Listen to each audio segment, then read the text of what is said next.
turminha? Suavidade na bagaceira? Estamos aqui mais uma vez. Compartilha o bagulho que o bagulho é louco. Belezinha? Tá eu e o Franco Atirador, o conhecido como Galã Mexicano. Galã Mexicano. Bom, Isen Yamaguchi, é um prazer você estar aqui. Esse é um prazer enorme. Eu não sabia que você era um galã mexicano. Filho de italiano com japonês. Aí Sério? deu isso aqui, ó. Olha só. Vou falar um negócio pra você. Irashimase. Ah, do arigato Eu já não falo nada e é mancada, né, mano? Mário Portuga. Não, mas você ficou um tempo no Japão, né? Fiquei 9 anos. Nossa, como é Decassegue? Decassegue é quem saía do Brasil para trabalhar lá. Isso. Eu fui em 95. Você trabalhava em que lá? Trabalhei na Suzuki, na empresa de fabricando motos. Olha só. Mas parabéns. Não precisa falar japonês comigo, que eu assuretei tudo, tá? Esqueceu. Caraca, que legal, mano. Faz quanto tempo que você veio do Japão? Ah, já faz mais de 10 anos já. 10 anos? Mais de 10 anos. A senhora chegou a ficar lá algum tempo? Não, eu visitei muitas vezes. Eu tenho família lá, né? Sim. Minha família mora em Tóquio, mora ali naquela região também. Tem gente que em Hiramatsu que trabalha também. Eu trabalhei em Toyama. Olha, e na prefeitura lá tem gente que fala português, Sim. tem gente no banco que fala português, eles ajudam as pessoas, tem escola que as crianças podem fazer em português também. Uau. Na minha época não era assim, não. Rapaz. 95 não era tão fácil assim, não. Mas hoje, você que está acompanhando, vai ser bem interessante. E toda abertura a gente sempre faz uma pergunta, né? Quem é a doutora Nise? Bom, eu estava pensando o seguinte, eu falo alemão, né? Mas eu morei na Alemanha. Vou até levantar, vou embora. E na Suíça alemã. Mas eu descobri outro dia que o japonês foi a minha primeira língua, porque meus pais falavam japonês entre eles, e o meu japonês não tem sotaque, eu só esqueci a maioria do meu vocabulário. E quando eu estou no Japão, depois de uns 5 dias eu começo a falar japonês. Mas você fala Nihongo bem agora, Nihongo, né? Skoshi daqui, né? Um pouquinho. Um pouquinho. Mas eu queria te dizer o seguinte, Lisboa, eu não sei quem é Nise Yamaguchi. Não sei. Eu sei partes de mim. Eu sei, assim, eu sou uma médica há 40 anos, eu tenho várias especialidades, tenho mais de 15 mil pacientes, sou mãe, sou avó, sou divorciada. Mas eu acho que a gente nunca tem noção exata de quem você é, porque você é um conjunto de pessoas através de você. Exato. Eu me revejo todos os dias, eu vejo a dor dos meus pacientes, eu vejo a dor do Brasil, a dor do mundo, né? Eu trabalho em vários países da Europa e dos Estados Unidos. Então, eu tenho a sensação de que a gente é um ser em evolução, aprendendo muito, errando, acertando, reconhecendo com humildade e com muito amor, né? Cara, me sinto muito amada. Já fiquei apaixonado, hein? Vai dar treta em casa, hein? Aí, Nise, vamos dar uma volta. Amor ágape, amor impessoal. Nise, teve várias cenas que aconteceu no Brasil e a gente passou por um momento muito triste de uma pandemia de 2 anos que não era programada no mundo. E... rola muita coisa, você sabe, na internet. Há controvérsias. Há muito, né? Só que na internet hoje você não pode falar quase nada, né? Uma censura, né? Existe uma censura. Mas você me falou que aqui a gente pode falar tudo. A gente fala, né? A gente dá... tem momentos que a gente... Vai ter aquele momento que a gente tira a voz, né? Aí fica assim, ó, momento de censura, entendeu? Ah, entendi. Mas nós manda bala. Mas isso é um absurdo. É um absurdo. Sabe por quê? A liberdade de expressão é um direito de todos, garantido pela Constituição. Exato. Pela Constituição e pela lei de mídia e de expressão. Então, não é possível a gente ter quem decida o que você pode falar. Você ter alguém que fale que o que você está dizendo está errado antes de te ouvirem, te censurarem com determinados algoritmos. Não é nem um cientista que vai lá e fala que não, é o cara do YouTube que vai lá e clica e te deleta. É que diminui o seu alcance, que tira a monetização do cara. Eu sei como Quer dizer, é um absurdo. Ou, por exemplo, eu estou há 1 mês que o meu Instagram não cresce seguidores e o meu Twitter tem mais de 1.000 a 2.000 por semana. Então, tem uma coisa estranha aí no alcance de seguidores. E o que isso significa? Isso significa que nós estamos vivendo uma censura tácita e que vai piorar. Se houve a possibilidade da destruição de um presidente dos Estados Unidos, das redes sociais de um presidente dos Estados Unidos, significa que nós, seres normais, podemos também sofrer desse tipo de coisa. Agora, uma pergunta que fica, porque a gente teve vários cenários e vários times. A senhora tem 40 anos de especialização. Eu, indagar a senhora, eu tenho que ser muito mais, ou ficar na minha. Ponto. Eu vi jornalistas que não é nem da profissão da saúde, nem da área da saúde, te indagando e tipo assim, fica na sua que eu que sei. Eu vi. Bióloga que nunca viu um paciente falar que você não trata ninguém. Como que foi isso para você? Como você tira o direito do paciente de ser atendido? Uma bióloga que não tratou nunca ninguém. Ou uma pessoa que foi formada em infectologia, mas que nem CRM tinha, que na cidade onde ela atendia, teoricamente, não tinha registro, e que fez alguns cursos fora e chegava e falava, foi quase contratada no Ministério da Saúde. Então, é um absurdo isso, quando você vê uma pandemia que, além disso, fez artigo de Lancet com 96 mil pacientes falsificados. Nossa. Isso foi confirmado e o artigo foi retraído da mídia internacional, porque era um artigo para provar que fazia mal para as pessoas. E baseado nisso, eles tiraram os estudos que estavam sendo feitos na Organização Mundial da Saúde, onde o remédio que queriam lançar, que custaria 50 vezes mais do que o estava indo mal. Então, eles tinham que tirar o remédio da lista para poder lançar o outro. E mais, nos Estados Unidos, no FDA americano, esse artigo falsificado, mais um artigo de Manaus, que usou 5,5 vezes a dose de cloroquina base, isso eu vi, e que matou gente, porque eram para pacientes internados, entubados e velhinhos. Esses dois artigos fizeram que o FDA americano retirasse a possibilidade do médico de prescrever. Então, eu tenho um amigo que morreu recentemente, o Dr. Zelenko, que foi inclusive indicado para o Prêmio Nobel da Paz e que foi arduamente combatido. Eu vi. Na época da pandemia, o Giuliani, que era governador, tinha sido governador de Nova York, amigo do Zelenko, e advogado também o senador Johnson, me ligaram para saber se no Brasil estava acontecendo o que estava acontecendo lá.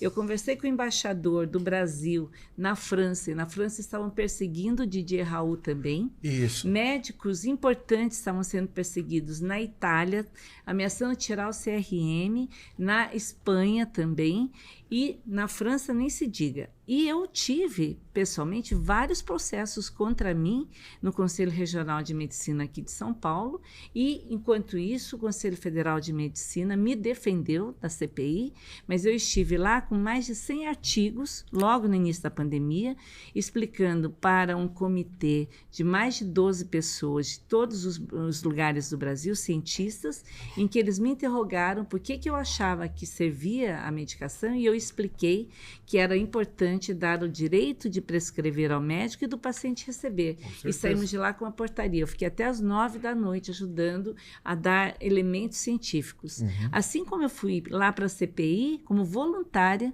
lá já tinha mais de 200 artigos para provar que prevenia não só a hidroxicloroquina, como ivermectina, vitamina D, zinco, a possibilidade de você usar probióticos, né? Melatonina, etc. E outra, estimular as pessoas para que tomem sol, para que façam exercício e tal. Por que fecharam parques e praias? Que eram lugares que davam alegria para as pessoas e liberdade. O vírus não ficava no ar livre. Por que fecharam praias? E ainda tiraram os ambulantes que dependiam de vender de manhã ou que iam comer à noite. Então, assim, foi um assinte muito bem estruturado, arquitetado para que as pessoas ficassem infelizes, quebrassem. Como é que você pega e joga todo mundo numa comunidade, num quartinho, fala, faz isolamento social, 8 pessoas morando num quarto? Não existe. Não é? E outra, isso não resolveu. Logo em Nova York, no começo da pandemia, eles viram que as pessoas pegavam a Covid independente de circular ou não. Então, que o lockdown absoluto era um absurdo. E o que estão fazendo em Xangai, que eles isolam as pessoas dentro de casa, bloqueiam o aplicativo, bloqueiam o Pix, né, ou as criptomoedas, Exato. a pessoa não pode acessar nem comida, nem comprar Nada. coisas se ela não depender do Estado. Então, nós temos que lutar pela nossa liberdade. E é por isso que eu faço tanta questão de deixar bem claro. Outra coisa, esse uso de máscara absurdo para criança, tem 2 estudos randomizados que mostraram que a máscara não protegia. Caramba. E que até atrapalhava, principalmente crianças e jovens. Quando eu sugeri o lockdown vertical, era assim, pegar as pessoas que tinham risco mesmo. Na época o Mandetta saiu me metralhando, porque ele queria fechar todo mundo, fique em casa e chega só no hospital a hora que você estiver passando mal, que foi que fizeram na França e que muita gente morreu. Caramba. E aqui no Paraná, o presidente de uma sociedade que recebia dinheiro das indústrias farmacêuticas e que estava fazendo ele mesmo pesquisa com vacinas, ele distribuiu junto com o secretário da Saúde os oxímetros para as pessoas ficarem em casa. E só quando baixasse muito, elas iam para o hospital. E muita gente morreu dessa maneira. Nossa. Então, é uma loucura isso. Espera ter falta de ar, né? Sem contar o conflito de interesse. O que é conflito de interesse? É a pessoa, você paga por uma determinada indústria, ou, por exemplo, você vai na Honda, ou vai em algum outro lugar, etc. Você é vendedor da Honda, você chega e fala, eu sou vendedor da Honda.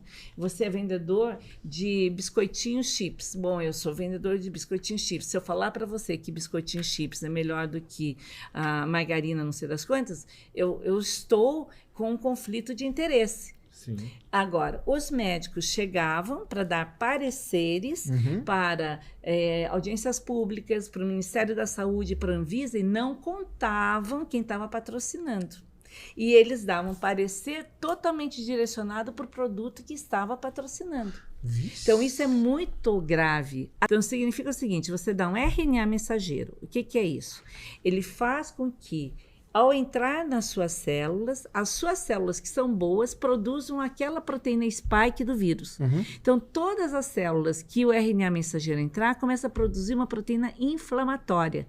Isso inflama o seu cérebro, o seu pulmão, o seu coração, o seu fígado, entra nas gônadas, pode alterar a fertilidade e mais, pode causar trombose e pode causar doenças autoimunes.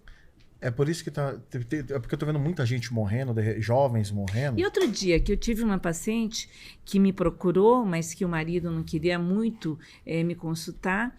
E aí, os amigos me procuraram e eu vi que a doença que ela estava tendo poderia ter sido causada pela vacina. Caramba. Só que se eu dissesse para ele que já estava desesperado e eu não ia conseguir voltar, o médico dele tinha lá um fora fulano no site. Então, ele ia tratar mal a paciente. Eu fiquei assim, em palpos de aranha. Infelizmente, a paciente teve uma perda de funções neuronais, porque teve uma doença autoimune contra a mielina. Foi uma doença desmielinizante aguda. Caramba. Eu tive um amigo que morreu lá em Curitiba, onde ele teve tromboses de cérebro, tromboses de todos os tipos e anticorpos antiplaquetas. Putz. Então, é muito sério isso. É muito sério porque eles fingem que são produtos genéticos experimentais. O outro, que como a influenza, eram vírus vivos que você atenua, mas que você a princípio coloca numa tina um monte de vírus vivos. Daí você fala que você está inativando. Só que você não inativa 100%. E daí você injeta nas pessoas. Tanto é que a nova geração seria uma geração mais segura. E nem essa nem a outra. Então, é muito grave o que está acontecendo. E os experimentos desses RNAs mensageiros vão acabar em 2024 e 2026. Então, nós estamos em andamento com o maior experimento mundial que já aconteceu. Agora, deixa eu te contar uma coisa. O seu programa vai ser derrubado. Que tal guardar? Quem está interessado, guarde, esconda, porque ele vai ser derrubado. Ah, não vai ser não. Tem uns esquemas para pôr ele nos lugares aí que ninguém nem sabe. Então tá bom. Então me conta, porque os meus, vários foram derrubados. Não, aqui a gente tem sair da rede, beleza? Aí todo mundo receber, irmão. Agora a pergunta que fica, Nise, porque olha só. A gente entende do lobby. Existe todo lobby. Eu tive uma perca na família.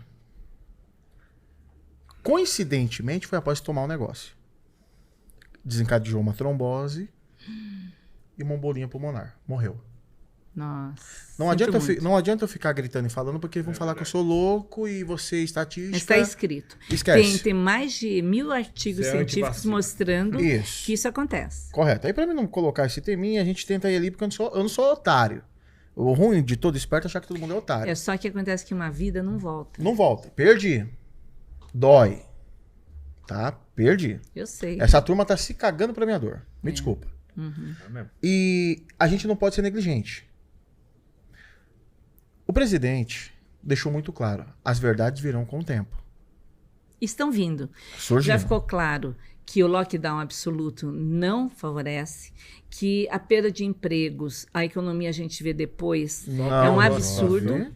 É um absurdo. As máscaras o tempo todo causam problemas de respiração, de gás carbônico, problemas inclusive de autoestima, leitura labial. As crianças não aprendem a fazer leitura labial. Exato. É uma mordaça. Exato. Tem um significado também de subjugação. Né?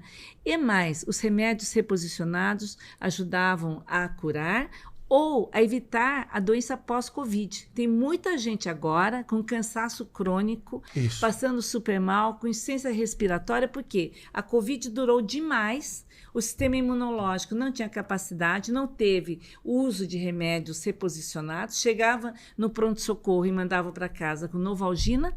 Exato. E a pessoa ficou com a doença, ficou grave e depois fica com a pós-Covid, que está uma coisa grave nesse momento. Sem contar o fato de que muita gente que ia fazer tratamentos para hérnia, para eletivos, que a gente chama cirurgias eletivas, não puderam fazer. Pessoas que estavam em tratamento de câncer foram ausentes dos seus retornos e acabaram tendo doenças mais agressivas. E ainda existe um outro problema. O excesso de vacinas, o Luc Montagnier, que é Prêmio Nobel de Medicina, que descobriu o vírus da AIDS, ele falou, não vacinem no momento de uma pandemia do jeito que estão fazendo. Por quê? Nesse momento, você atrapalha o sistema imunológico. De trabalhar contra o que precisa mesmo. Exato. Ele fica o tempo todo atrás de uma spike proteína que nem existe mais, porque essa spike proteína para a qual esses produtos foram feitos é de 2,5 anos a 3 anos atrás. O vírus hoje está mutante. Exato. Então já não protege, mas causa danos. Exato. E o pessoal tá dando terceira dose, quarta dose, e quinta quinta dose. dose, sexta dose.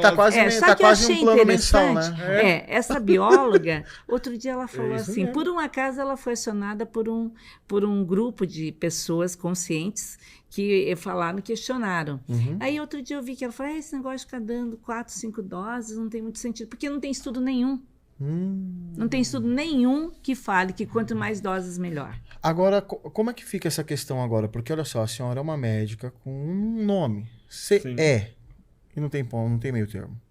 A senhora falou que conversou com Juliane, né? Com o New York Times também. New York Times me entrevistou. Eu falei, eu só falo, porque eu já sabia que eles eram anti-Trump. Exato. Eu falei, eu só falo com vocês se for gravado e somente se vocês escreverem exatamente o que eu falei. E eles não escreveram exatamente o que eu falei. Eles escreveram que o Bolsonaro foi me ouvir, por isso que ele começou a usar. De jeito nenhum. Ele voltou dos Estados Unidos usando, falando do remédio. Exato. E aí eles foram me perguntar o que eu achava. E eu nunca dei conselhos, nem botei em bula, coisa nenhuma. Aliás, eu sou uma pessoa que trabalha também para ajudar as pessoas que não têm condições a fazerem uso de medicamentos. Trabalhei para o SUS. Eu sei muito bem as regras. Eu jamais tentaria colocar numa bula uma coisa que não existe. E eles tentaram me atacar de todas as maneiras e ainda me falaram o seguinte na CPC, não acredita. O senador Alessandro Vieira virou para mim e falou assim, olha, se você negar tudo que você falou antes, a sua pena é menor. Pena do quê? Peraí, tava te intimidando, então? Como é que eu vou negar tudo que eu falei que era verdade? Vídeo, E eu, como voluntária, não precisaria ter jurado falar a verdade. Eu falei, eu vou jurar falar a verdade, porque eu sempre falo a verdade. Mas é um absurdo. E outra, e as mulheres? Cadê as mulheres senadoras? A Simone Tebet, por exemplo. Cadê? Não foi lá me defender? Quem ainda me defendeu foi a Leila do vôlei, que desceu e falou, senhores, vocês estão exagerando.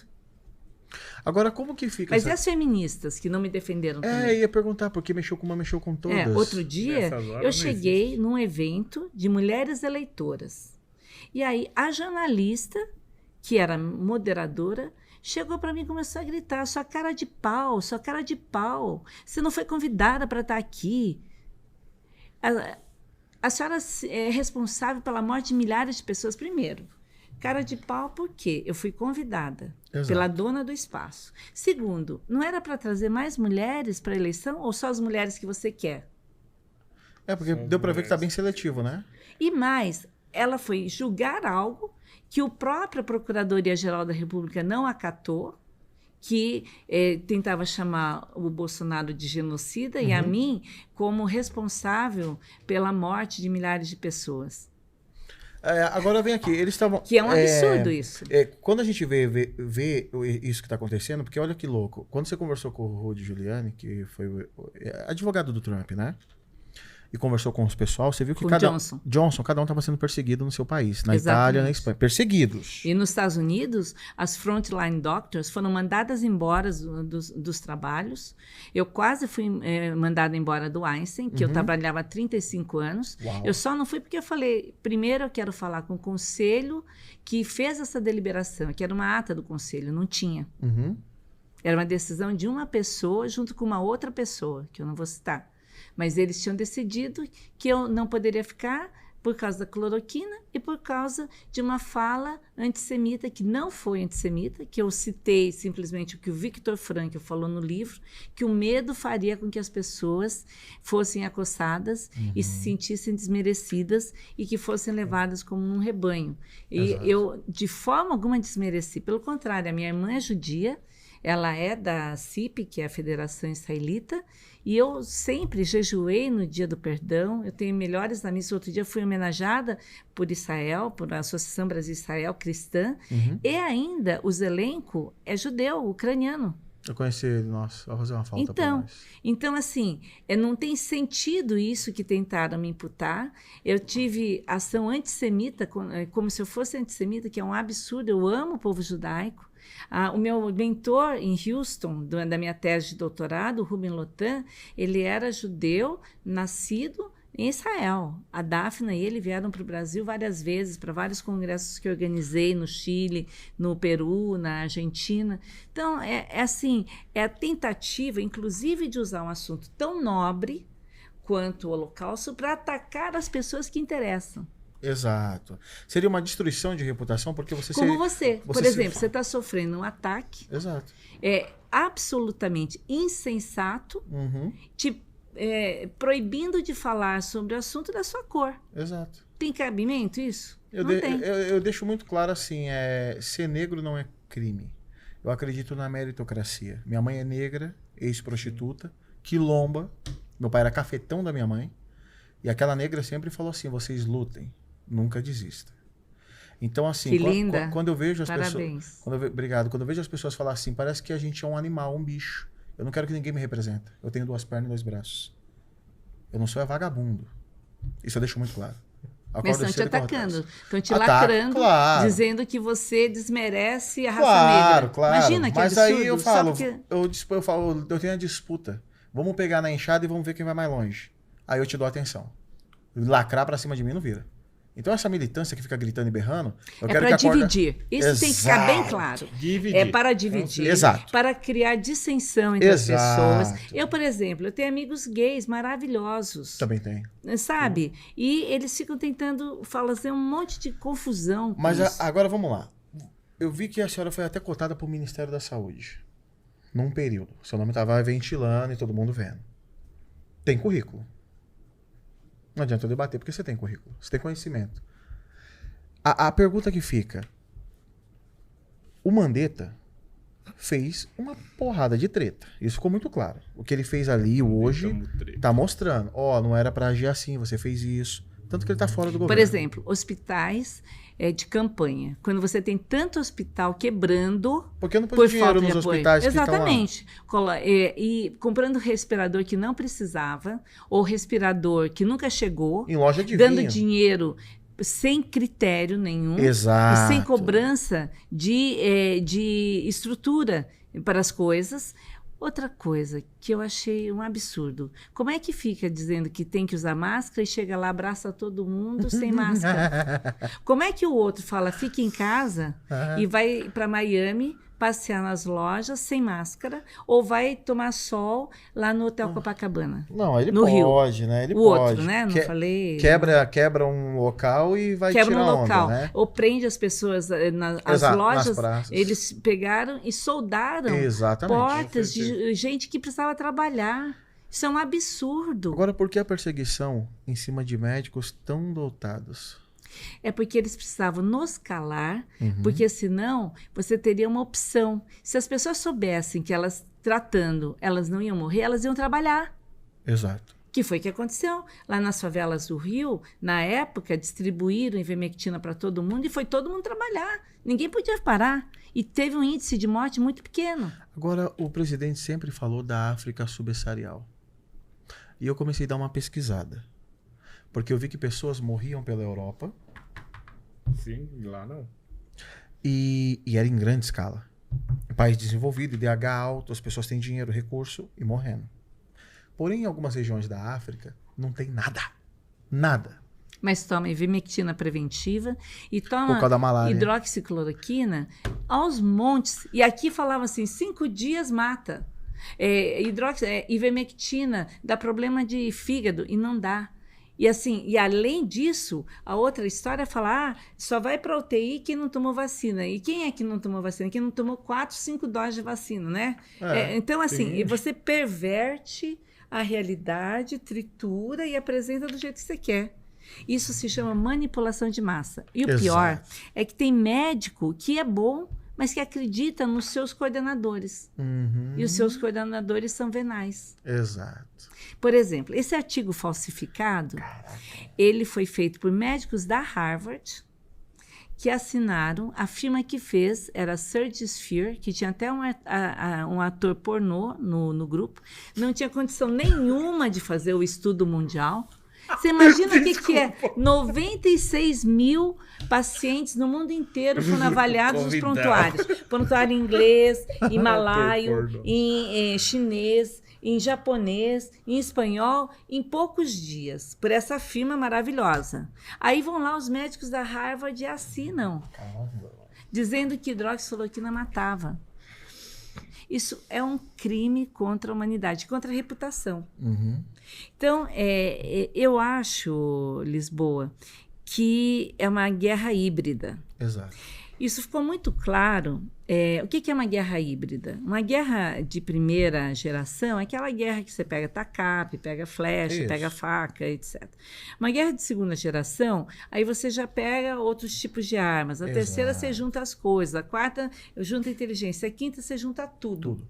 Essa daqui, você tem as narrativas, você tem o produto sendo utilizado, você tem os ataques, a inibição da mídia, que vai explicar a verdade. Ela fica em off. E você persegue as pessoas e pega os principais, os mais fortes e abate, porque daí os outros ficam com medo. Pô, mas se a Nise... Caiu? Você não acredita? O dia que tentaram me mandar para fora do AIS, eu falei, olha, eu não vou, porque eu estou com um paciente que veio de São Francisco para me ver, de jato. Eu estou com a outra paciente que é do Nordeste, que está aqui sendo tratada por mim, uma outra paciente que é do Banco X e outra. Eu estou aqui há 35 anos. Ah, mas a senhora manda seus assistentes. E a partir de hoje a senhora não tem acesso nem ao computador, nem a nada. Eu falei, olha, eu não vou aceitar primeiro, porque você só pode fazer isso quando a pessoa já é condenada no Conselho Federal de Medicina. E eu quero falar com as pessoas. Mas, nesse dia, eu estava chorando, eu estava em vários projetos científicos mundiais, eu não ia poder mais acessar o meu computador, então eu estava retirando as matérias dos meus projetos científicos, tocou o telefone, era um advogado e uma amiga nossa. Caramba. Eu falei, vem para cá. E eu cheguei lá e tinha um pessoal do SBT que vinha gravar umas coisas, e a minha irmã, que é a Naomi, ela ia gravar um programa. E aí o programa com o pessoal lá do Paraná.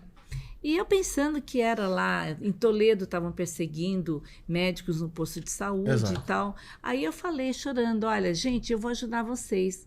Porque se vocês estão perdendo um emprego aí no posto de saúde de Toledo, ou de Cascavel, ou de Foz do Iguaçu, olha o que aconteceu comigo. E contei online. Só que era, eu acho que o Betete.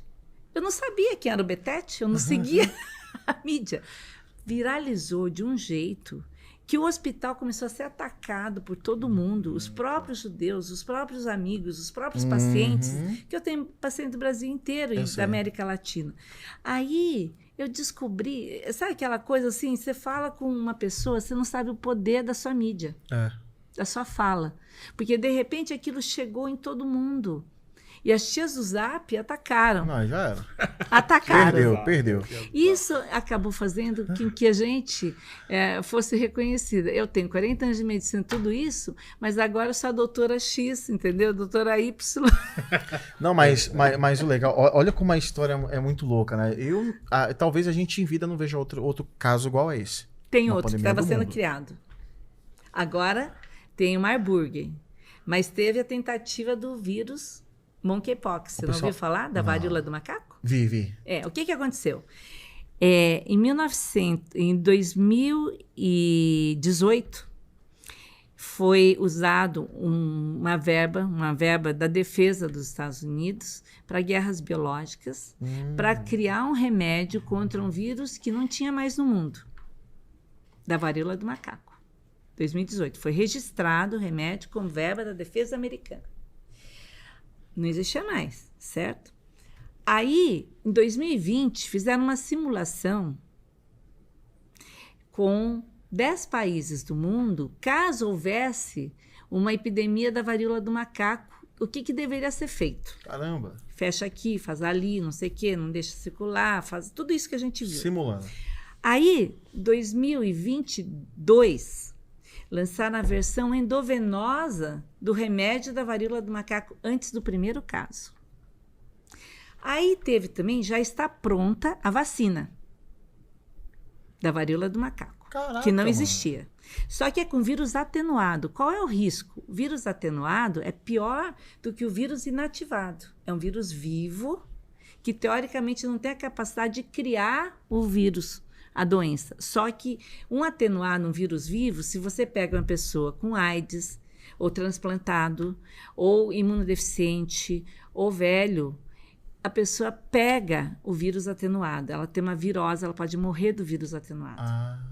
Grávida, pode matar o bebê, pode criar malformações, porque é um vírus que pode se replicar. E esses vírus, mesmo atenuados, eles podem encontrar partículas de vírus dentro da pessoa e por transposição de DNA ou de RNA, o vírus ele joga para o outro e faz o outro ficar capaz de gerar coisas. Ou como, por exemplo, nessa vacina do RNA mensageiro, ele pode entrar dentro da célula e ser integrado no genoma da pessoa. Nossa. Então, tem uma série de coisas. E aí começou a aparecer fotos de 40 anos atrás de pessoas com vírus da varíola verdadeira, humana. Aquelas fotos todas não eram de vírus do macaco, porque o vírus do macaco é menos de 5% de mortalidade. Eles colocavam fotos para apavorar as pessoas, do vírus da varíola humana. Aham. E aí, quando teve o primeiro caso, eles já queriam fechar o mundo. Eu vi. Antes disso, teve uma reunião na Organização Mundial da Saúde, que a Organização Mundial da Saúde seria endossada por todos os países do mundo, que quando ela dissesse fecha, fecha tudo, senão os países sofreriam sanções econômicas, como a Rússia está sofrendo. Exato. E aí nós fizemos uma força-tarefa emergencial para que o nosso ministro, que estava lá nos representando, não assinasse, e o presidente Bolsonaro vetou a assinatura. Foram só 5 países que inicialmente não assinaram, e daí os países da África também não assinaram. Mas os outros, todos, iriam seguir a mesma narrativa. Aí aparecem os primeiros casos. Aí já queriam fechar tudo. Só que o vírus... daí queriam, vamos usar... A Anvisa falou, vamos usar máscaras para prevenir a entrada do vírus da varíola do macaco no Brasil. Só que não pega por via aérea. Aí voltaram a usar máscara. Aí teve de novo um surto dessa covidzinha. Então, como é que você constrói uma narrativa? Você destrói quem critica, você faz as coisas... Então, eu só estou te contando de uma história. Agora, começou o vírus Marburg. E tem o Ebola, que também... tudo isso para a gente prestar muita atenção no que vem por trás do cenário. Agora, você falando isso, parece até um filme, né? O negócio é muito louco. Você assistiu? Matrix. Você toma a pílula vermelha ou a pílula azul? Eu vou ficar ligeiro, mano. Ficar ligeirão porque tem nego liso aí. Porque eu vi que o presidente, ele deixou uma frase que acabou marcando. Lá no início, ele falou de tratamentos precoces. Ele explicou sobre isso. E eu falei para ele, para de falar bem do remédio, porque o senhor vai me facilitar a vida. Toda vez que o senhor fala bem, eu levo o chumbo daqui, entendeu? Então... E aí, o que aconteceu, Nise? O negócio é muito louco, porque olha só, o lobby é muito alto. Não, e a política, né? É claro. Porque sabe quem entrou com a ação para que os médicos não pudessem prescrever? Você sabe? Não. PT, PSOL, Por quê? Né? Associação dos Trabalhadores da Indústria Farmacêutica, contra médicos que quisessem prescrever a medicação. Agora, como que fica essa direito de como que fica essa questão para a senhora que já tem muitos anos na área da medicina? Porque o Davi Wipp, que é um infectologista, vazaram a receita dele. E na receita dele, ele estava tomando esse medicamento durante 30 dias. Acho que preventivo. Preventivo. Então, o que acontece? Você acha que todo mundo, se fizesse igualzinho fez o Davi Wipp ali, você acha que atenuava? Dava uma... Opa! Bom, ele achou que sim, né? Mas o que acontece? O Davi, ele me ajudou quando eu estava como representante do gabinete do ministro da Saúde para o estado de São Paulo, nos anos 2000, e nós tivemos a crise do H1N1. Isso. Eu chamei imediatamente o Davi Wipp e coloquei em contato com o Temporão. E fiz com que eles conversassem. O Davi falou, existe o Tamiflu, que tinha sido usado para gripe aviária, nunca tinha sido usado para H1N1 e que pode diminuir a gravidade. Estava morrendo muita gente, principalmente no sul. Imediatamente nós tínhamos estoques no Ministério da Saúde, pegamos as Forças Armadas, produzimos cápsulas de Tamiflu e distribuímos para o Brasil inteiro. Aviões da FAB iam levar. E acabamos com a pandemia. Então o Davi participou disso, ele sabia que protegia. Putz. E eu vi que aquele rapaz lá da calça bem justa falou. Quem que é esse? Eu não conheço. Calcinha apertada. Arrochadinha. Tão arrochada que você vê o outro lado. Ele falou que... Não, eu recomendei para o Mandetta. Ele quis ser o pai da criança, aí viu que não colou. Agora, teve um problema. Quando ele foi fazer o anúncio de que o Butantan iria começar a produzir, ele falou que em junho de 2020, eles tinham estado na China e eles tinham feito transferência de tecnologia da produção de uma vacina que não existia ainda o vírus. Como que ele já sabia, né? Então, os papéis do acordo com a China e com o Butantan nunca vieram a público, por mais que se pedisse. Como é que se sabia? Aí disseram que foi por engano, mas ficou gravado. Não, mas ele falou Ele isso falou aí. que fizeram Falou a data. transferência de tecnologia em junho de 2020 para a produção dessa vacina. Agora, como que fica? Porque assim, a gente tem, querendo ou não, a senhora tem bastante conhecimento internacional. Quantos idiomas a senhora fala? Eu Quantos falo, idiomas? inglês, espanhol e alemão, um pouquinho de japonês, um pouquinho de francês, um pouquinho de italiano, aí eu misturo Você fez tudo. cursinho onde? Eu fiz colegial, né? Fiz o Rapaz. positivo. Não, Pois porque assim, objetivo. o português aqui, o baianês já dá um trabalho da bodega. Eu fui para os Estados Unidos que um mês. Aí quando eu cheguei aqui, eu aprendi a falar sorry e excuse me. Tá bom. Aí eu ficava empurrando os outros para falar sorry Lá, e se excuse você me. falar português, metade dos Estados Unidos Entende? fala espanhol. É, isso dava legal. Agora, por que eu tô falando isso? Porque olha só que interessante. Como a senhora é bilíngue, a senhora consegue se conectar com o médico Ah, sim. fora. lá Diretamente. nos Estados Unidos. Aí você consegue se conectar com o médico lá na Alemanha, que é um dialeto, um vocabulário que é meio específico. Você consegue falar com o rapaz ali na Europa, a língua universal, o inglês. Qual que era a conversa dos médicos? Porque deve ter um grupo. Tava E vocês morrendo muita conversando. gente lá na Itália, inclusive muitos médicos. Uhum. Eles que me mandaram a primeira receita de hidroxicloroquina, azitromicina e zinco. Zinco não, zinco foi o Zelenco. Aham. Por quê? Porque eles estavam, começou a ter anosmia, né? Falta de sensibilidade nasal, falta de paladar como um dos sinais. Uhum. E nos primeiros sinais eles começaram a tomar, porque eles estavam morrendo. E aí com isso eles diminuíram muito a mortalidade. Então, pela Itália, quando começou, eles já começaram a aplicação. Isso. E também na França, o Didier Raoult, por quê? O Didier Raoult, ele era diretor É o loiro, de um o hospital. cabelão? Que eles falavam que era o professor Pardal. Isso, né, tentando e derrubar tal, eles. tentando derrubar. Mas o que ele fez? Ele trabalhava com os legionários da França, que iam para a África e voltavam doentes. Caramba. De várias febres do Mediterrâneo e tal. Então, ele já sabia que hidroxicloroquina e azitromicina salvavam de várias viroses. Caramba. Por isso que ele começou a usar imediatamente e teve uma resposta enorme. Tanto é que o pessoal da cidade dele o carregava assim, como o herói da cidade, porque impediu agora, a morte. olha como o negócio é louco. Você viu o negócio dar certo, mas não deixa ir pra frente. E eles ainda cancelaram.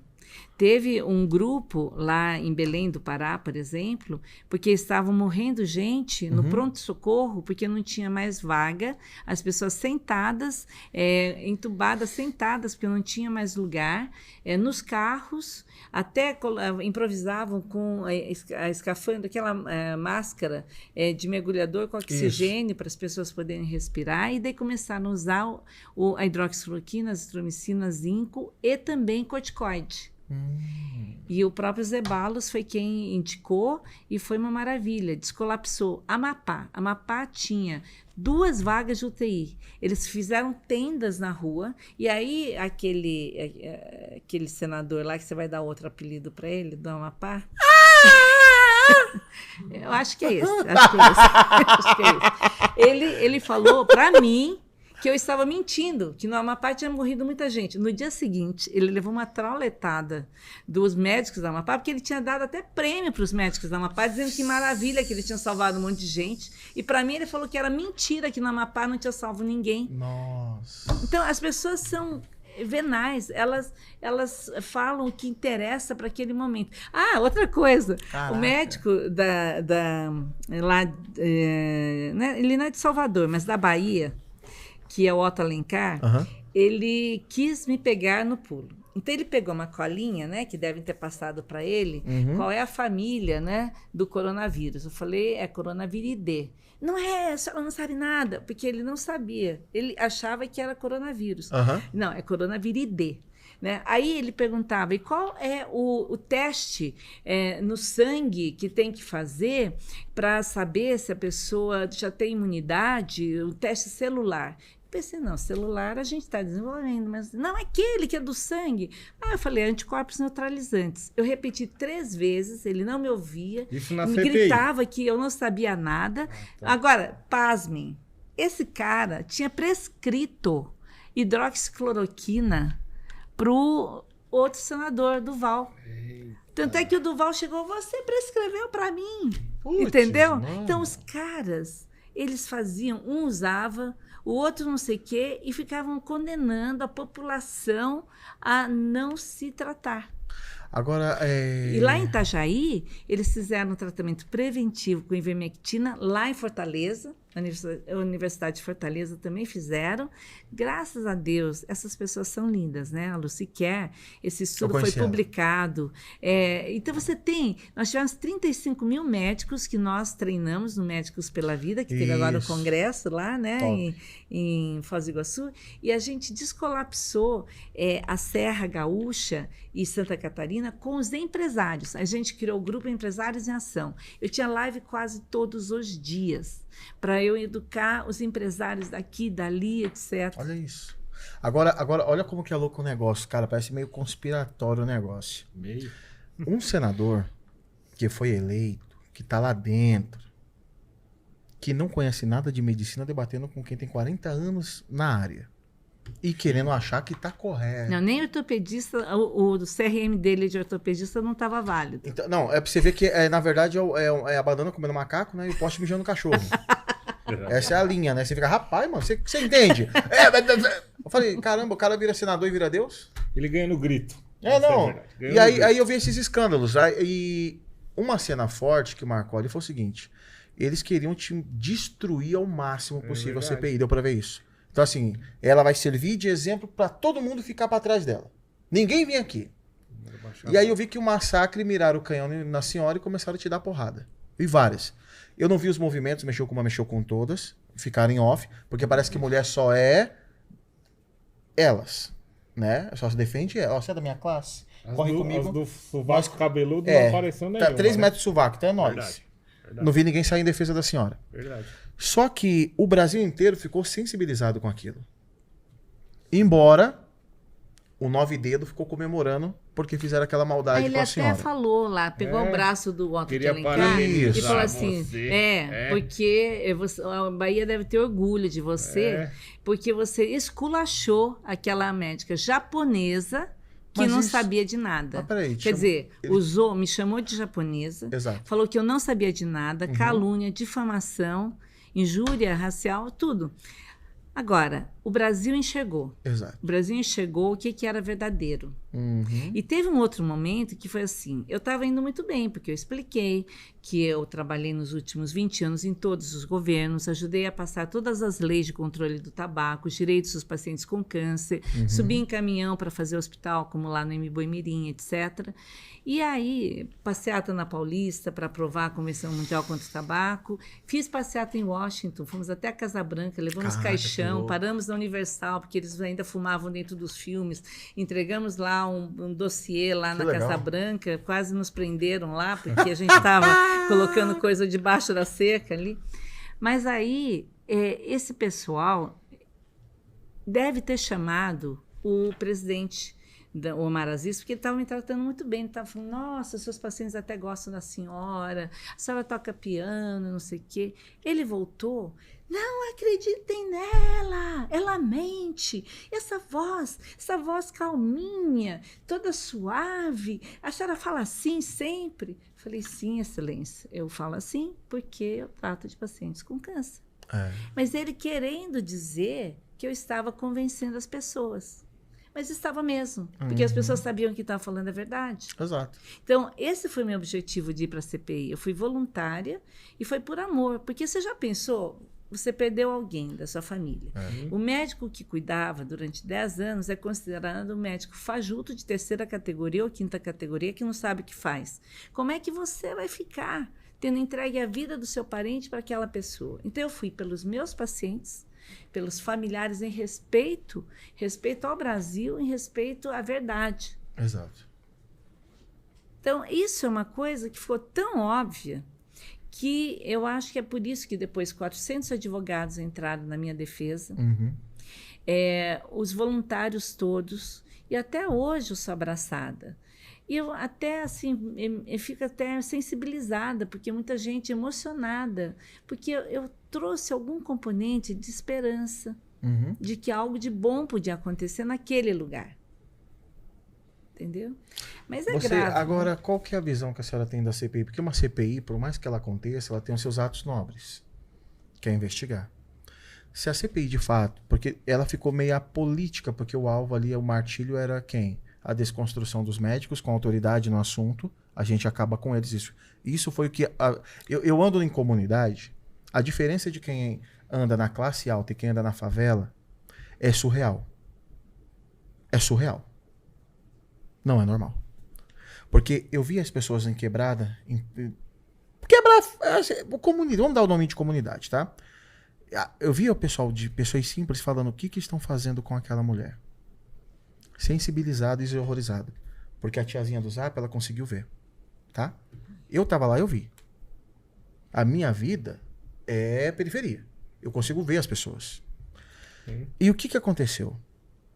As pessoas começaram a tomar dor e sensibilizar. E começaram a prestar atenção. Porque quando você começa a sacrificar alguém, as pessoas param pra ver. Opa. E uma hora elas vão ser comovidas. Aquilo, quando eu chamar sua atenção, agora eu consigo te passar a mensagem. Porque tu tem sua atenção. E quando a senhora estava sentada naquela CPI, sendo martirizada... 7h30. Começou a chamar a atenção do mundo. Começou a chamar a atenção de muitos. Pessoas que não... Oxe, o que é isso que tá pegando? Então eu vi muitas pessoas se compadecendo do que aconteceu com a senhora. Eu vi muita gente ali dentro machista.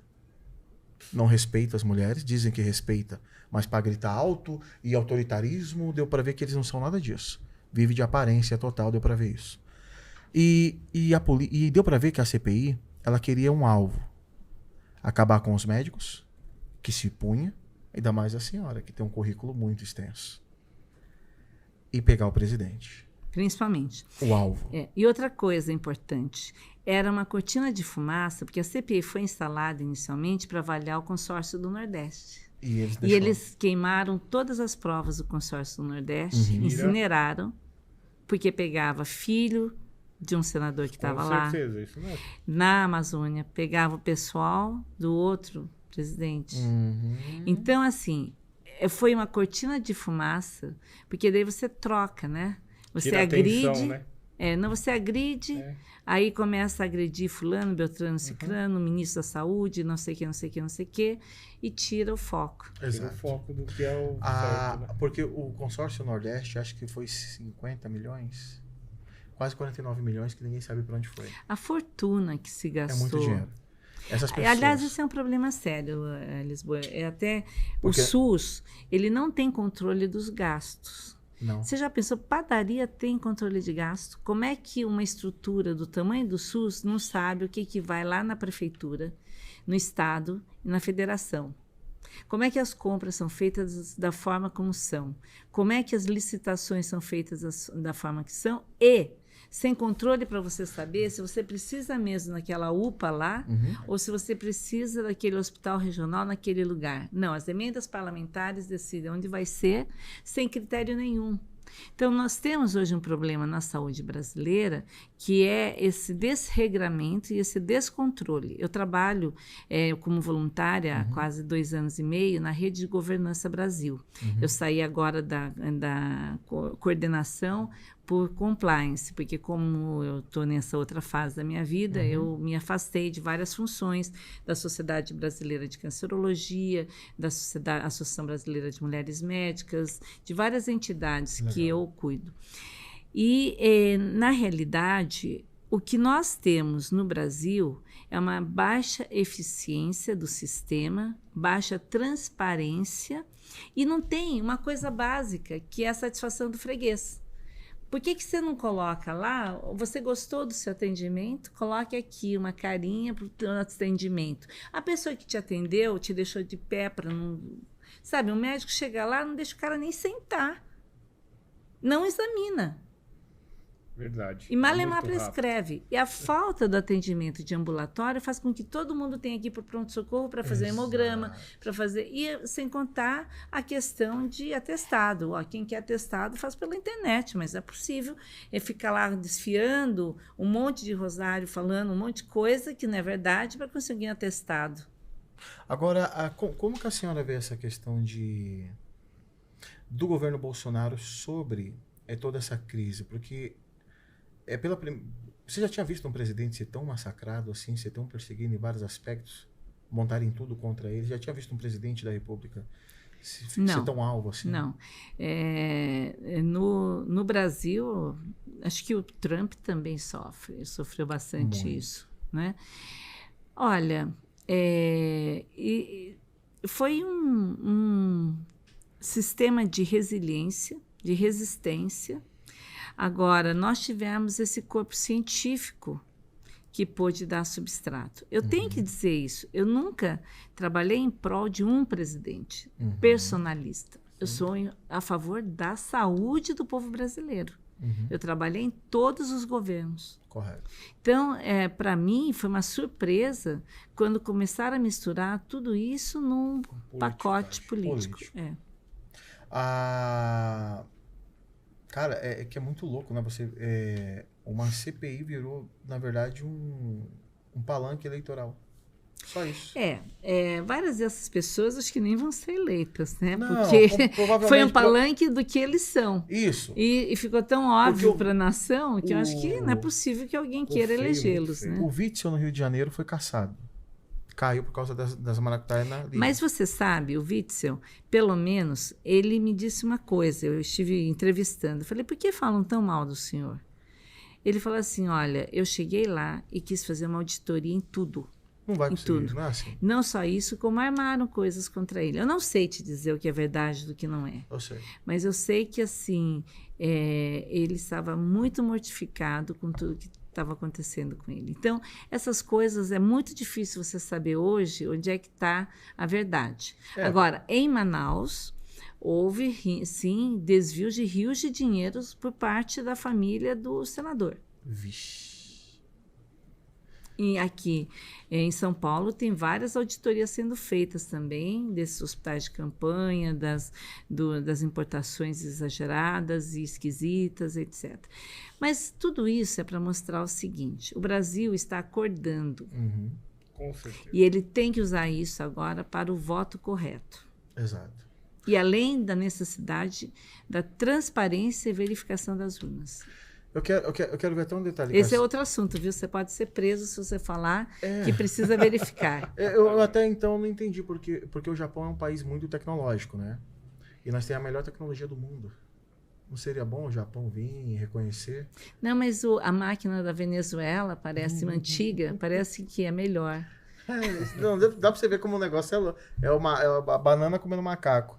Hoje, Nise, a gente tá vendo o cenário político atual.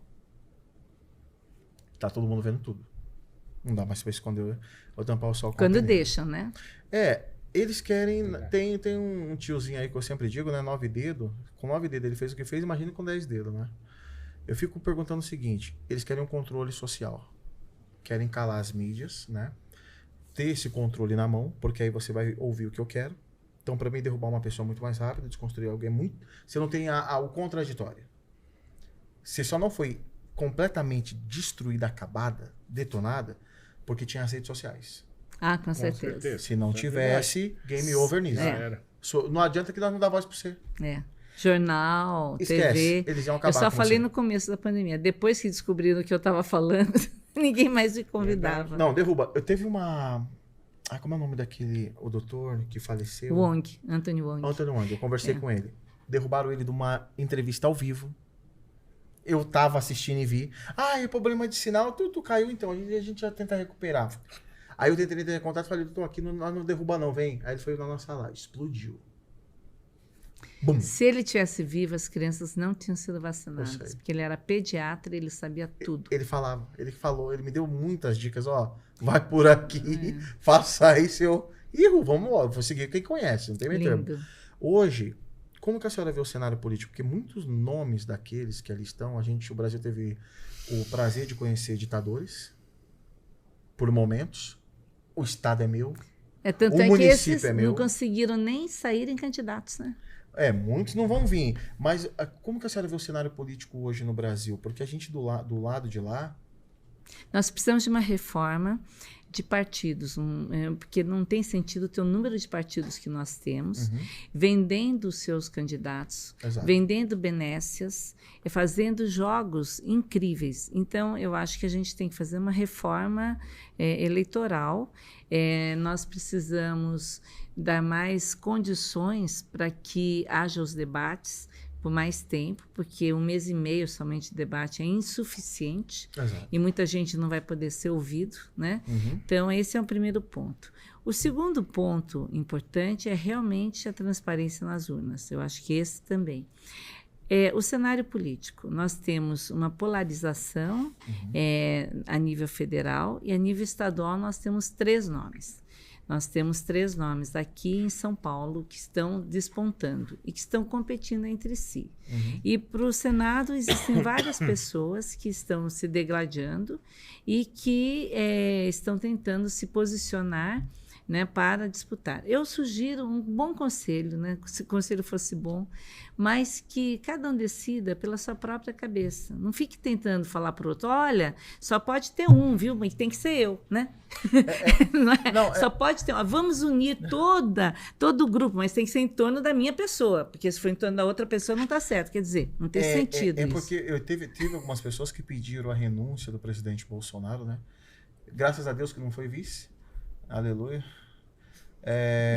Se for, você vende a cabeça. Se você for um vice com ambição, você é o primeiro a ser abatido. Ele vai pegar você.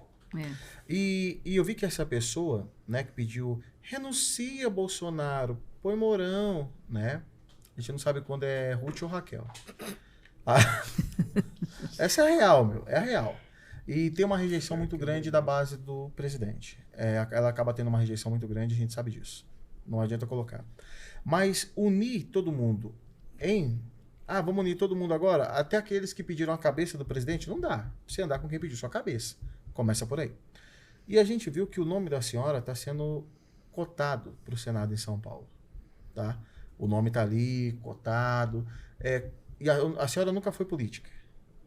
Eu sempre fui política de ações, política de... Eu falo dessa política mais predadora, né? Essa predadora partidária. E agora, como nós estamos em fase das convenções, ninguém pode falar. Correto. O fato é que as pessoas que pretendem atuar, elas têm que estar sempre dispostas e corajosas para aquilo que for necessário. Exato. E determinadas. Não é porque alguém fala alguma coisa que você vai ficar respondendo. Eu fui provocada várias vezes.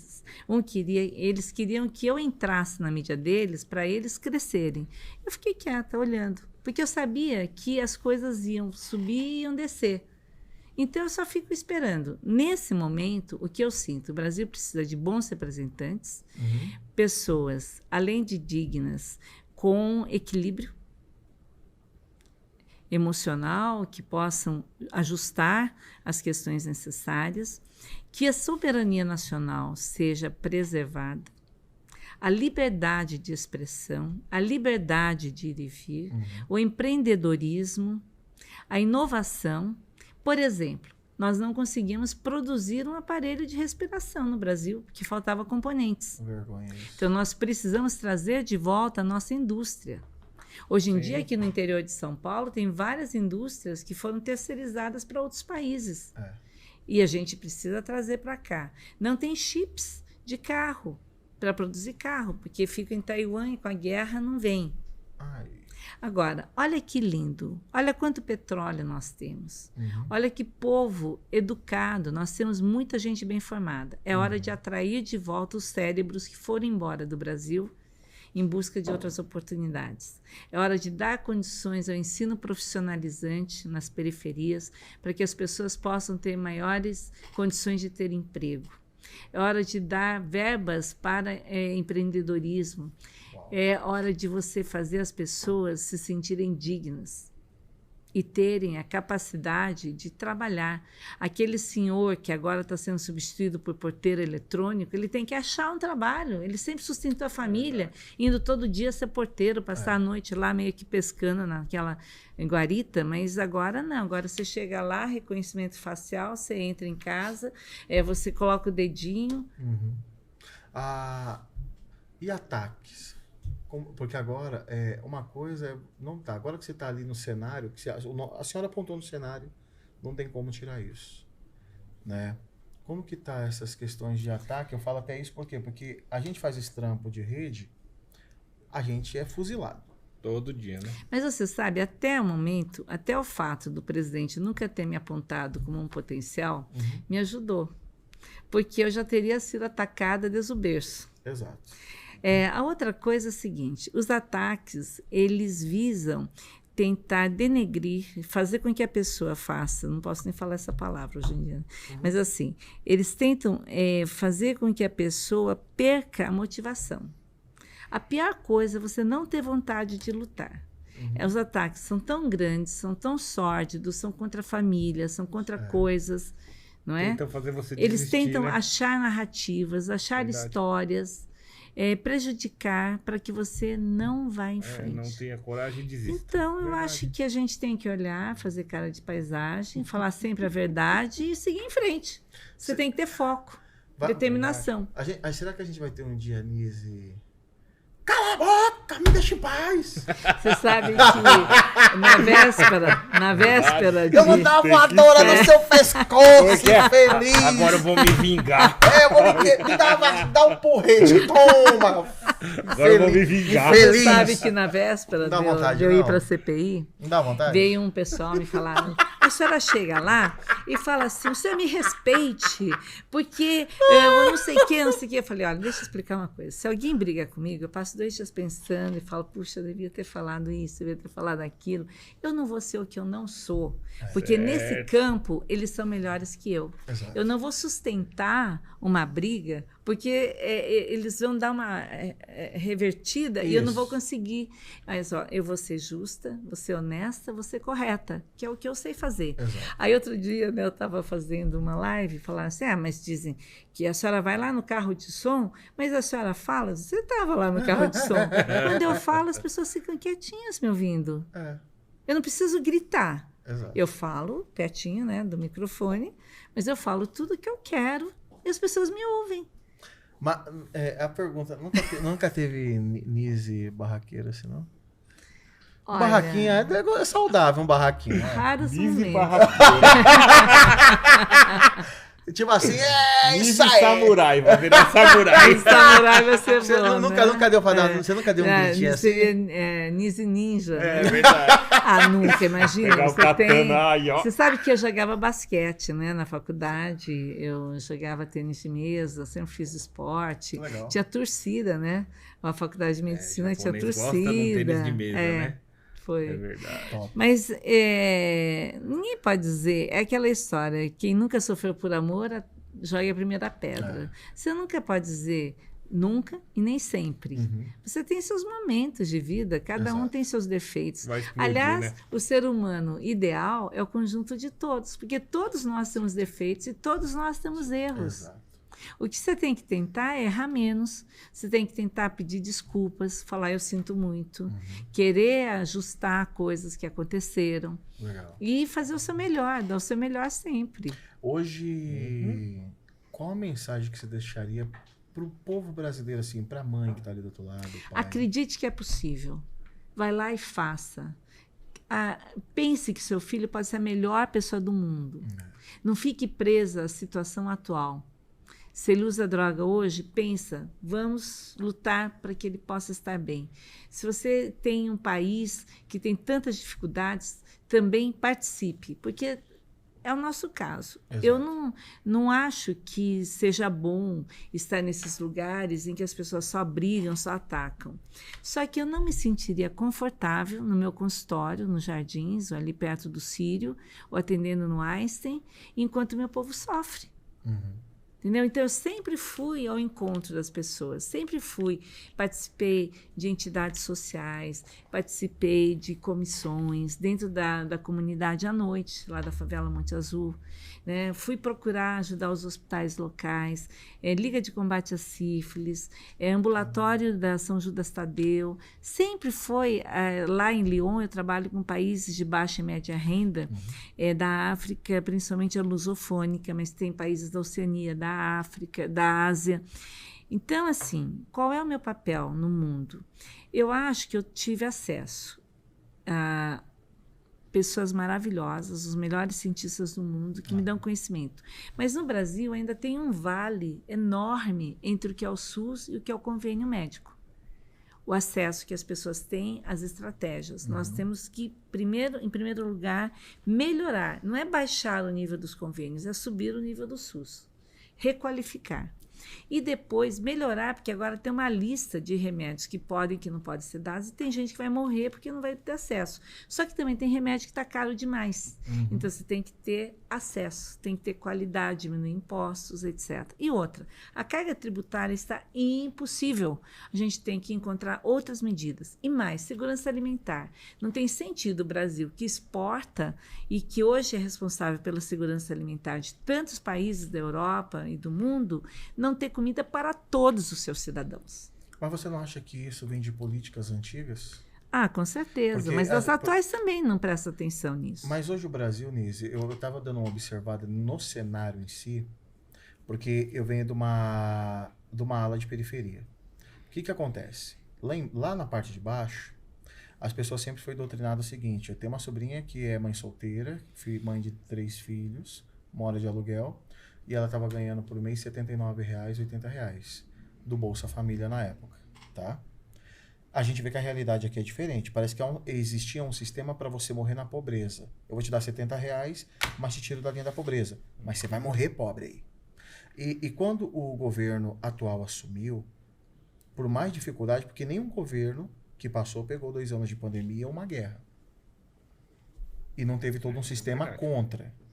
E a inflação mundial, né? Não, é uma balança que não dá para, não tem como a gente jogar e falar, olha, ele errou aqui. É quase que impossível. Não dá pra gente, não dá para comparar. Tá. Se os outros governos vieram muito livre. Então, se você pegar quando saiu Henrique para o 9 Dedo, ele pegou um governo que dava para ele implantar o que ele queria, porque ele pegou um governo bom.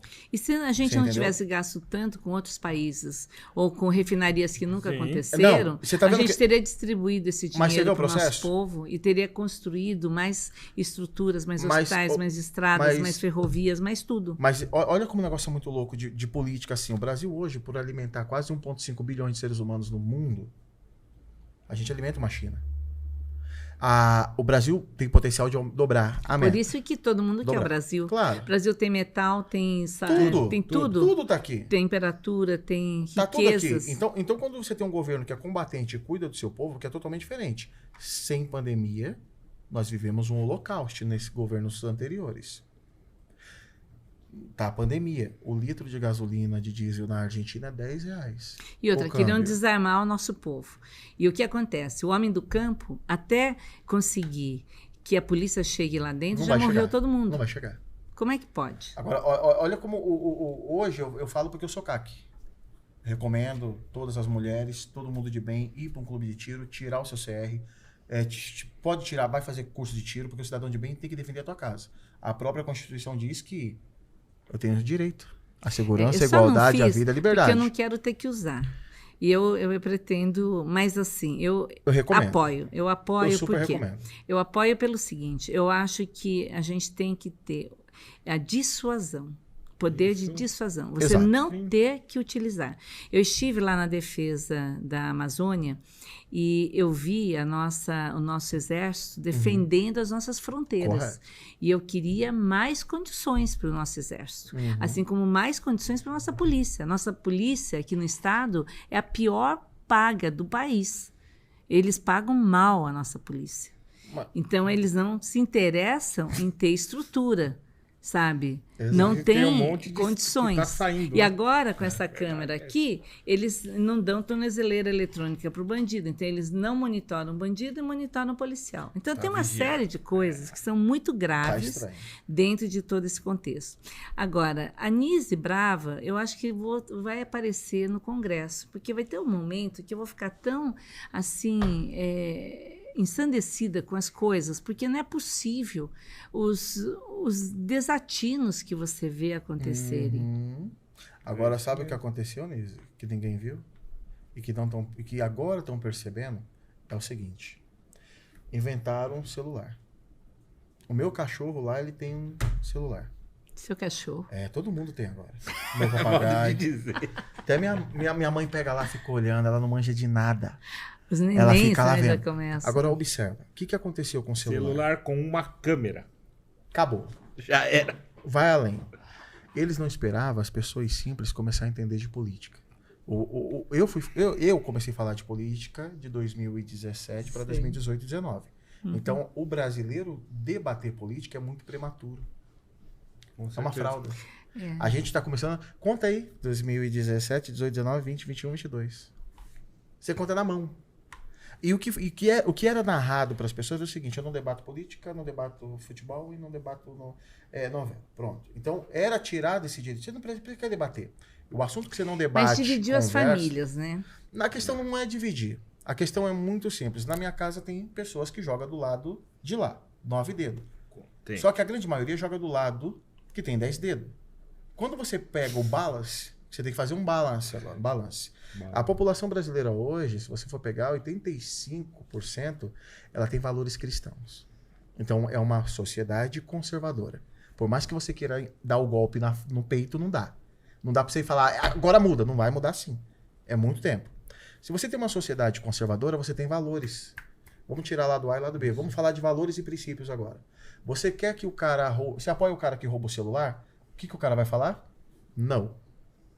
Você quer que o cara invade propriedade? O que você vai falar? Por exemplo, não. Nossa, lá na Califórnia, se você pegar bens até $1.900 ou $900, você pode sair, você pega tudo lá da loja e vai embora. Pra que eu vou roubar mais? Todo Não. dia eu roubo 500. Por isso mesmo tem muitas lojas fechando na Califórnia, porque se ficar aberto, as pessoas não são punidas se roubarem. Mas qual que é a ideia de um governo fazer isso? É um Eu só vou absurdo. dominar aquilo que está totalmente em desordem. É uma Com tática. certeza. Quanto mais desordem tiver, melhor para mim, eu tomo conta. Ninguém tá vendo roubar, ninguém tá vendo fazer nada. Vocês estão batendo cabeça.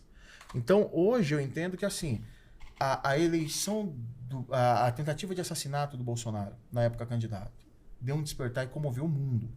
Acho que é uma certeza. O mundo. Porque foram milímetros pelos quais teriam atingido as veias hepáticas. Se tivesse atingido a mais alguns milímetros, não tinha o que salvasse.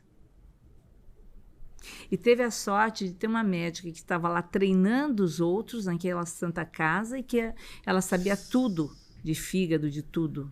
Não, olha como Deus Pra prepara mim, e cuida. é Então, Deus assim, mesmo. a gente teve um pai de família... vamos Mas tirar até hoje não sabem quem mandou né? matar. Tá interessante. Se fosse outro país, com certeza já tinha descoberto. Coisa esquisita. É Brasil. E aí o que acontece? Nós tivemos um presidente que quase foi assassinado na época candidato. E ainda tem gente que diz que não é verdade. Ele mostra Fala que é as fake, feridas né? todas É fake, dele ali. A senhora, como tem uma amiga que cuidou dessa parte, quando você vê alguém falar que é fake, né, Franco? Fala, ele armou tudo isso. O que passa pela sua cabeça? Porque é uma sociedade completamente É uma desordenada. falta de respeito. Ou agora, Com essa certeza. cena do filme que Sim, matavam ele. isso. Isso é um absurdo, né? É um absurdo. Falar, é liberdade artística. Liberdade artística Mas de quê? se trocar o personagem ali da cadeia. Troca o lado. Exatamente. Faz você o contrário. Então, é muito grave. Já era, é muito grave tudo isso. Agora, Lisboa, o que a gente pode dizer? Eu posso dizer o seguinte: todos nós estamos nessa guerra de narrativas, Exato. guerras biológicas. Houve ganho de função do vírus, do coronavírus. O que é ganho de função? Você tornar o vírus mais infectante ou mais agressivo. Foi feito isso com verba do Tesouro Americano, da Defesa. E aí, uma parte era feita no laboratório de Wuhan. Ganhos de função. E o Fauci, ele foi pego nos e-mails, porque os e-mails americanos, eles são públicos. Então, aí, num determinado momento, foi solicitados e-mails e ali várias comunicações com laboratórios que estavam fazendo ganhos de função do coronavírus. Então, nós temos que acordar para o seguinte: nem tudo é o que parece. Muito mais coisas vão acontecer. Os contratos da Pfizer estão ainda escondidos, uma boa parte. A responsabilidade das vacinas, como eles misturam todas, não tem estudo de vacinas misturadas, mas também você não sabe qual é responsável. Então, é tudo tão inteligente. Eu costumo dizer assim, honorável inimigo, porque eles são muito articulados. Quando eu vi a história do vírus do monkeypox lá, do pox vírus, e outra coisa interessante é que nós que já fomos vacinados para varíola, que temos mais de 60 anos, a gente já está protegido. Crianças que foram vacinadas para varicela também são protegidas, a vacina tríplice. E também os idosos que são vacinados para o herpes zoster, que é um outro pox vírus, também está protegido. Então, significa o seguinte, o que eles pensavam que ia causar uma destruição no mundo, é fazer todo mundo se esconder em casa de novo, não aconteceu. Você está falando da varíola do macaco, é isso? Não aconteceu. Então, agora apareceu o primeiro caso de Marburg. Quanto tempo demorou para aparecerem vírus? E agora, de repente, de um ano para o outro, aparecem vírus que ninguém mais sabia, febre hemorrágica, etc. Então, nós temos que tomar muito cuidado, mas os criminosos que estão fazendo isso com a humanidade, eles têm que pagar. Rapaz, o negócio é pesadão, então, hein? Então, tem um advogado com quem eu conversei, Firmich, o nome dele, ele é alemão, ele trabalha nos Estados Unidos e na Alemanha. Ele tentou entrar com crimes contra a humanidade por essas pessoas, mas os tribunais, eles estão aparelhados também, os tribunais internacionais, a Organização Mundial de Saúde, a ONU, é bem problemático. Caraca, mas não tem problema, a gente vai continuar tentando e explicando. Teve agora um congresso dos invisíveis, onde a mãe do Bruno Graff, que morreu, esteve falando, e várias pessoas estão sendo estimuladas a fazer a sua denúncia, a criar o seu dossiê, né? Isso uma hora vai virar uma bomba relógio, porque eles não Com vão certeza, conseguir. porque já tem mais de 1000 artigos, todos localizados no Médicos pela Vida, mostrando dados científicos de coisas que acontecem com as vacinas. Chamadas vacinas, né? Que eu já te expliquei. Rapaz, o negócio vai render, hein? Que aula, hein? Agora, o que nós temos? Nós temos o bem do nosso lado. Nós temos a fé, nós temos a alegria de viver, nós temos a nossa saúde física e mental. E a nossa capacidade de enxergar e de estarmos juntos com as pessoas de bem. É nisso que eu acredito. Nise, hoje eu sempre deixo claro, né? É uma aula. Eu tive mais uma aula nessa faculdade da vida. É um compartilhar de conhecimento para você que é PhD da vida. Com certeza. Doutor honoris causa. Eu quero muito agradecer a presença da senhora aqui, tá? E passar esses momentos aqui que realmente entra para a história, né? Pode me chamar de você. Você sabe que quando eu tinha 23 anos e me formei, eu queria ser chamada de senhora. Hoje em dia, tá tudo certo. Mas legal. A galera que tá acompanhando aí, compartilha, divulga, vai ser bem interessante o nosso bate-papo. E eu vou deixar com a senhora as suas considerações finais. Tá com você, Canu. Olha, tem uma frase da Mercedes Sosa, que era bem da esquerda, né? Graças à la vida que me ha dado tanto, me dio dos lucheiros, né? Então, assim, graças à vida que me deu tanto, me deu olhos para que eu pudesse enxergar, me deu uma formação. Minha mãe, que faleceu recentemente, ela tinha Alzheimer, e que me deixou, assim, uma formação muito sólida, né? Científica, técnica. Ela era professora. Meu pai, que era inovador e que foi empreendedor, que veio do Japão, demorou 40 dias para chegar no Brasil. Nossa. Meus avós, do lado da minha mãe, demoraram 2 meses para chegarem no Brasil, em 1919. Então, eu só posso dizer gratidão. Gratidão às pessoas, gratidão a todo esse universo que nos dá alimento, que nos dá luz, nos dá condições de estarmos vivos aqui, que sejamos sábios, úteis, corretos e que saibamos que a vida ela vai além do tempo e do espaço e que é muito importante que você faça tudo pelo bem, porque é isso que fica, é o amor que fica. Amém. Quero agradecer a vocês que estão desse lado, obrigado pelo carinho, pela atenção, compartilha, estoura o dedão no like aí, tá bom, gente? E aí, Franco? Parabéns aí, hein, pra vocês. Rapaz, o bagulho é doido, hein? Muito obrigado. Parece um Arigatou filme. gozaimashita. Doitashimasu. Sayonara, kyotsuke kudasai. Fomos. Tchau. Não entendi nada, mas acho que foi tchau, até logo.